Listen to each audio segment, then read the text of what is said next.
Hi friends, मैं BL Jahangir vertex defence academy के YouTube channel पर आपका स्वागत करता हूं।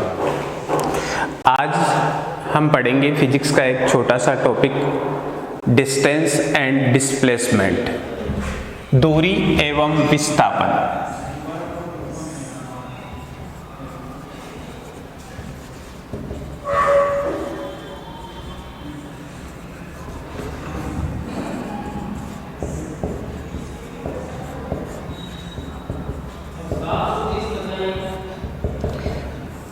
देखो, दूरी एवं विस्थापन को पढ़ने से पहले हम एक बात करते हैं सदिश की। सदिश क्या होता है? सदिश या इंग्लिश में बोले तो वेक्टर।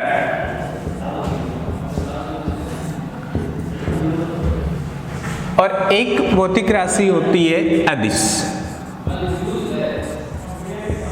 Scalar quantity. सदिश क्या है? वह भौतिक राशि जिसमें परिमाण और दिशा दोनों हो। A physical quantity which have magnitude and direction both. Scalar quantity की बात करें तो स्केलर क्वांटिटी होती है वह भौतिक राशि जिसमें केवल मापांक हो, दिशा न हो। A physical quantity which contents only magnitude not direction. इसकी बात करें तो इसके एग्जाम्पल्स है जैसे वेलोसिटी वेग, त्वरण, विस्थापन,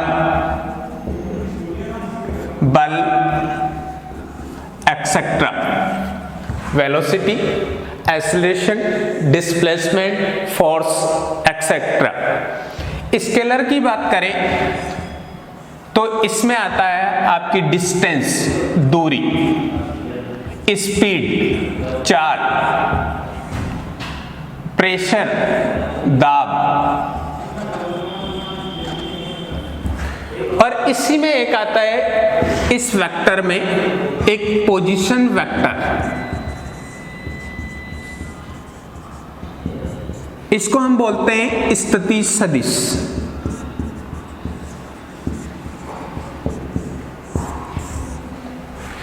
स्थिति सदिश क्या होता है? जो ओरिजिन पॉइंट होता है उसके रेस्पेक्ट में किसी भी पॉइंट की जो पोजीशन को डिनोट जो करता है वेक्टर, उसको हम बोलते हैं पोजीशन वेक्टर। ये XY प्लेन है और ये ओरिजिन पॉइंट है। तो ओरिजिन पॉइंट के रेस्पेक्ट में हमने एक पॉइंट P लिख दिया XY, तो इसका पोजीशन वेक्टर हो गया OP। और इसको हम लिखते हैं XI प्लस YJ।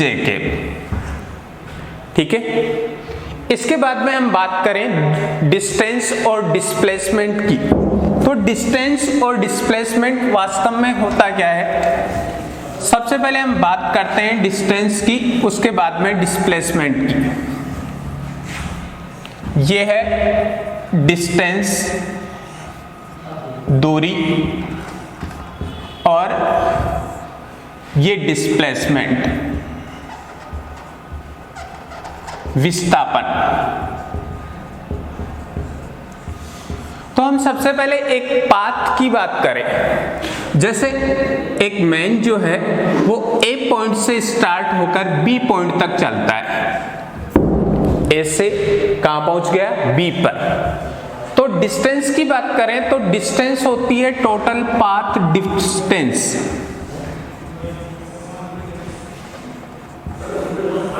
कुल पथ लंबाई को हम क्या बोलते हैं?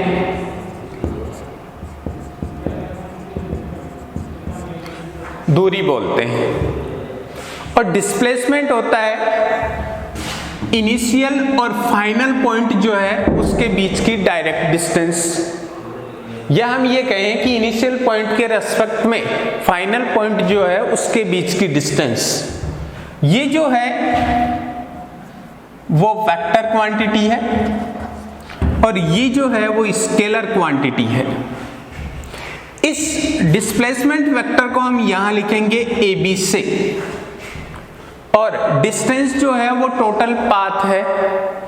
अब हम 1D की बात करें तो 1D में एक बात कहते हैं कि डिस्टेंस ऑलवेज ग्रेटर देन 0। अगर कोई मूविंग पार्टिकल है तो उसके लिए ग्रेटर देन 0 है, रेस्ट में है तो इक्वल टू 0 हो जाता है।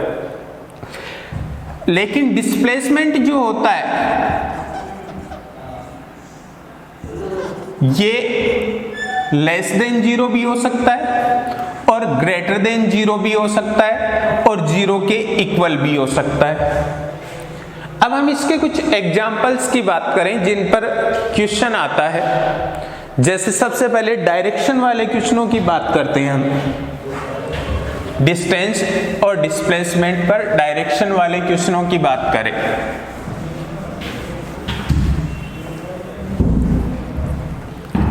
जैसे एक क्वेश्चन है कि एक व्यक्ति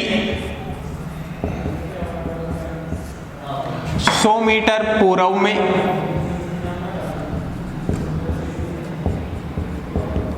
चलने के पश्चात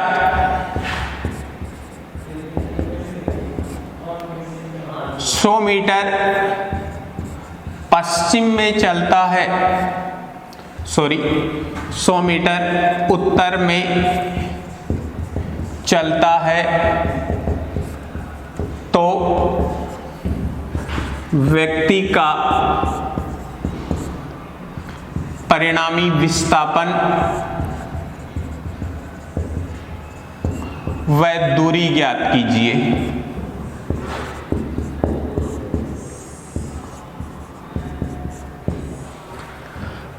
देखो क्वेश्चन है, ए मैन वॉकिंग 100 मीटर इन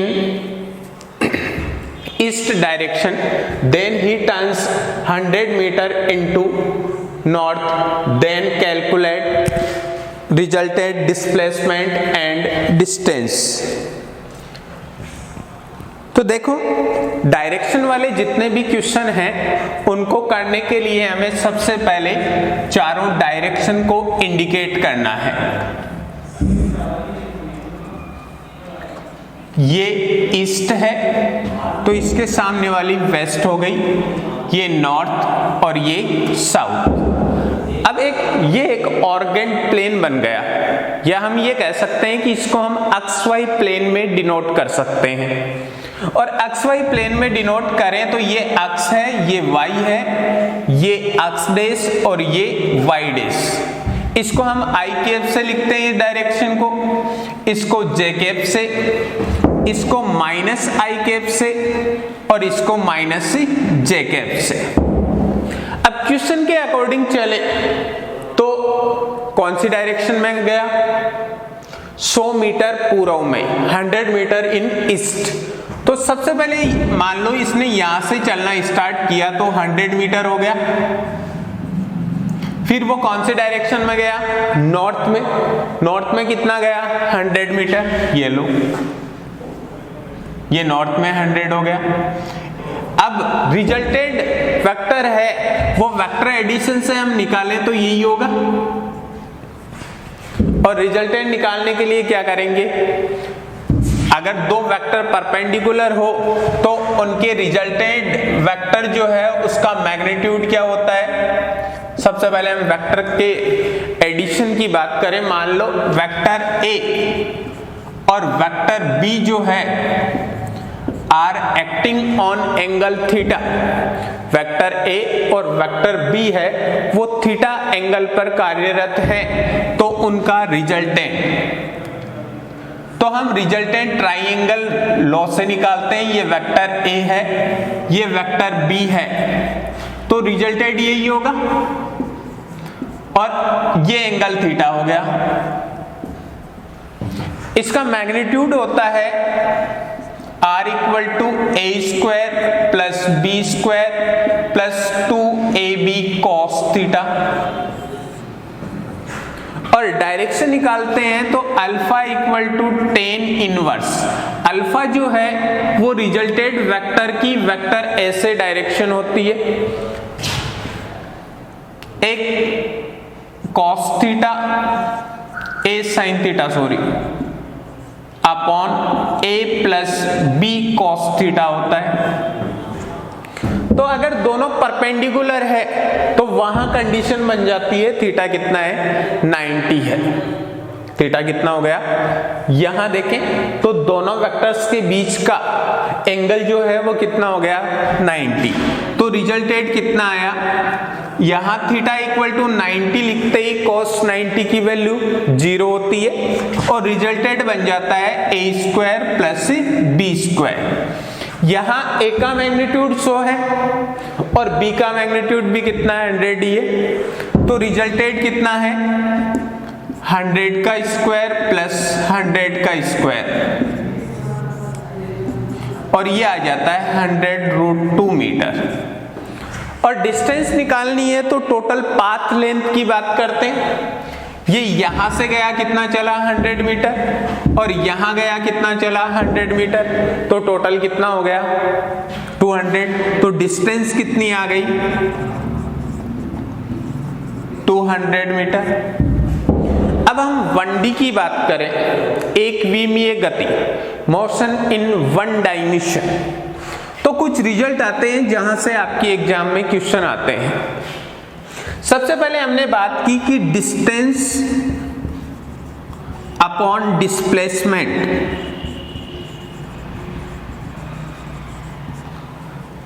इसका मैग्नीट्यूड ले लें तो ये हमेशा ग्रेटर देन इक्वल टू 1 आता है। तो हम क्या कह सकते हैं कि distance is always greater than equal to 1, sorry displacement. Equal कौन सी कंडीशन में होती है, डिस्टेंस डिस्प्लेसमेंट के इक्वल कब होगी, ये इक्वल केवल 1D एक विमीय गति में होती है। और कौन सी कंडीशन में, जब कोई मूविंग पार्टिकल जो होता है वो अपनी डायरेक्शन को चेंज किए बिना एक लीनियर पाथ पर मोशन करता है। एक कण जब अपनी दिशा को परिवर्तित किए बिना सीधी सरल रेखा में गति करता है तो विस्थापन और दूरी है वो सिमिलर रहती है। अब कुछ सर्कल पर भी डिस्प्लेसमेंट के क्वेश्चन आते हैं, वो जैसे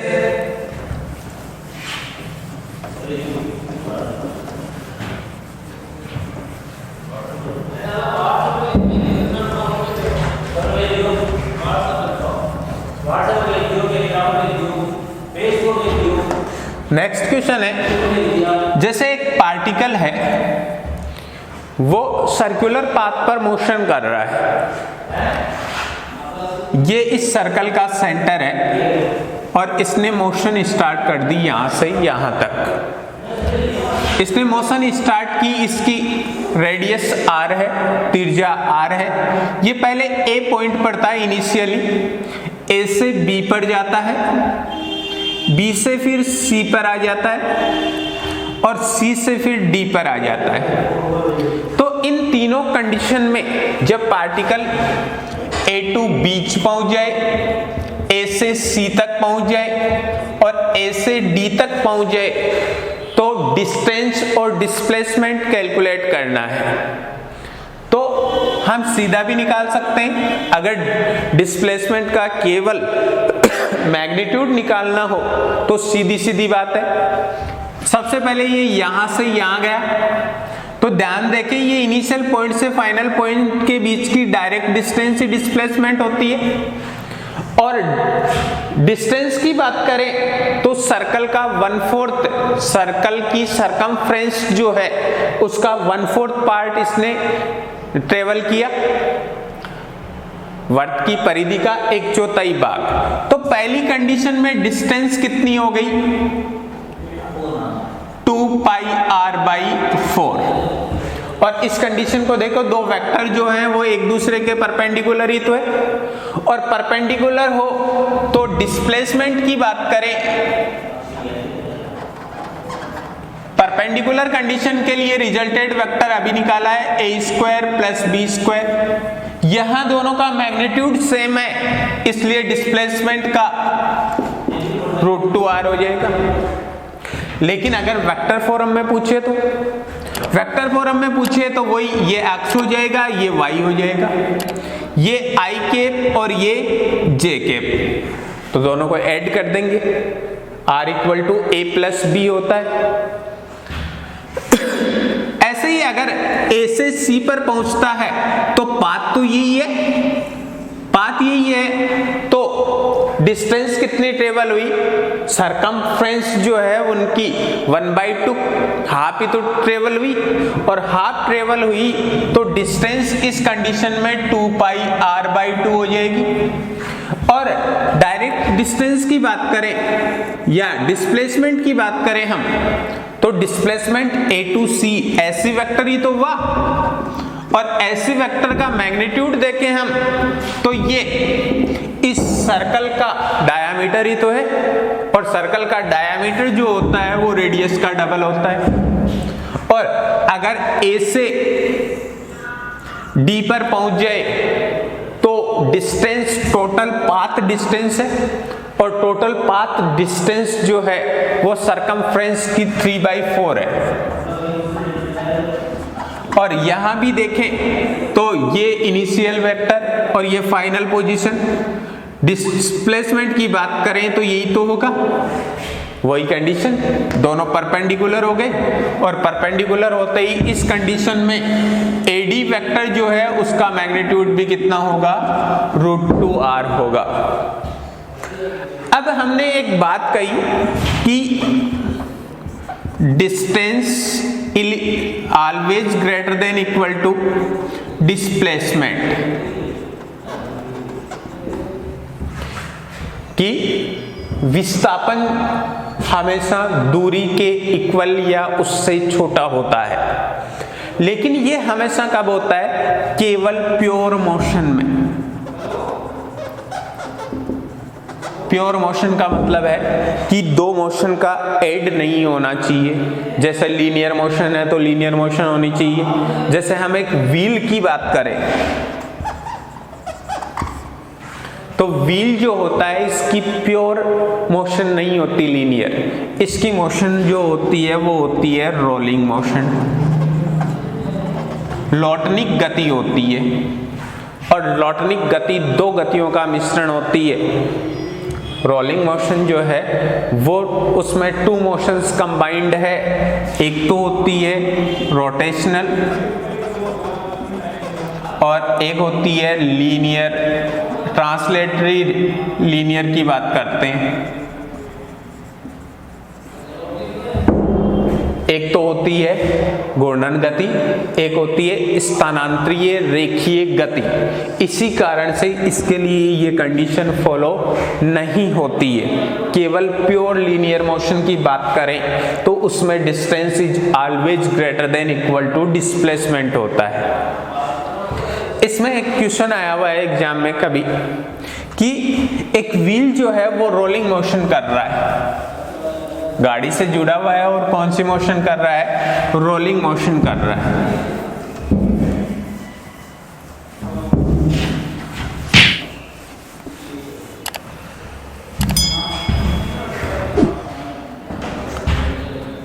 क्वेश्चन है, ये एक व्हील है, ये रोलिंग मोशन कर रहा है, इसकी रेडियस r है, ये ग्राउंड है, इस ग्राउंड पर एक पॉइंट A है, इस व्हील के कांटेक्ट का पॉइंट A है। अब ये व्हील जब हाफ साइकिल कंप्लीट करता है तो ये इसके पीक पॉइंट पर चला जाता है। पॉइंट एक सर्कल है, सॉरी एक पहिया है जो लौटनिक गति करता है। जब ये लौटनिक गति करता है तो ग्राउंड के संपर्क का बिंदु A है। लौटनिक गति पूर्ण होती है आधा चक्कर, तब ये इसके शीर्ष पर चला जाता है। तो इसका कुल विस्थापन, टोटल डिस्प्लेसमेंट निकालना है। अब जैसे ही ये A से इस पॉइंट पर पहुंचता है तो डिस्प्लेसमेंट यही तो हुआ, और डिस्प्लेसमेंट ये हुआ तो आपको ये भी चाहिए। ये जो पॉइंट है ये हाफ सर्कल कंप्लीट करता है तो सरकमफ्रेंस जो होती है उसकी हाफ डिस्टेंस ट्रेवल होती है। इसका मतलब इस व्हील की रेडियस r है तो ये डिस्टेंस पाई r हो गई और ये हो गई 2r, तो ये डिस्प्लेसमेंट वेक्टर हो गया। a डैश की बात करें तो इसका मैग्नीट्यूड कितना आया, पाई r स्क्वायर प्लस 2r का स्क्वायर। इसकी बात करें तो pi square r square plus 4r square आ गया। r स्क्वायर को बाहर निकाल दें तो ये बन जाता है पाई स्क्वायर प्लस 4, ठीक है। उसके बाद में कुछ थ्योरेटिकल बातों की बात करें, क्योंकि आपकी एग्जाम जो एयरफोर्स नेवी है उसमें ज्यादातर क्वेश्चन थ्योरेटिकल आते हैं। बहुत बार पूछा हुआ है कि कभी कभी आपको कंफ्यूज करने के लिए ऐसा लिख देता है डिस्टेंस अपॉन डिस्प्लेसमेंट का मॉड,